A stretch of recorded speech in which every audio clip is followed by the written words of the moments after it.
Hello বন্ধুরা, আমি প্রেয়সী। তো তোমাদের সাথে তো শ্রাবণ মাসে মেহেন্দি পরার ভিডিওটা শেয়ার করা হয়নি। তো সবার ফার্স্টে আমি কিন্তু ডান হাতে একা মেহেন্দি পরে নিয়েছি আর তারপর বাঁ হাতে পরেছি। আর মেহেন্দিটা শুকিয়ে রং হওয়ার পর ঠিক এরকম লাগছিল। এবার আমার মেহেন্দি পরা দেখে মাম্মাম বায়না শুরু করেছিল ওকেও মেহেন্দি পরিয়ে দিতে হবে। সে আর কি করার, যেমন বায়না তেমনি আমি পূরণ করতে বসে পড়লাম। রাত হয়ে গেছিল, ও রাতের বেলায় আমাদের ঘরে এসে অনেকক্ষণ থাকে, সেই সুযোগে ওকে একটু মেহেন্দি পরিয়ে দিচ্ছিলাম। আর ও এত সুন্দর করে কথা বলে সেটাও তোমরা শুনে নাও। না মাম্মাম, তুমি কি পড়ছো আগে বলো। মেহেন্দি।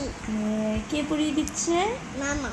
ছোটবেলা থেকে মাম্মামকে আমি মাম্মাম বলে ডাকি বলে ও আমাকে মাম্মাম বলেই ডাকে। তবে বেচারির ধৈর্য আছে বলতে হবে। এত সুন্দরভাবে বসে নিয়েও মেহেন্দি পড়ছিল, মাঝে মাঝে ওর পা লেগে যাচ্ছিল, আবার ও একটু বসাটা চেঞ্জ করছিল। প্রথমে শুরুতে আমি ভেবেছিলাম হাতটা ভরে দেব, কিন্তু আমারই কষ্ট লাগছিল, বেচারি কতক্ষণ একভাবে ছিল। এই দেখো শেষমেশ আমি ওকে এইটুকু পরিয়েই ছেড়ে দিয়েছি, তাতেও অনেক খুশি। তোমাদের কেমন লাগলো জানিও।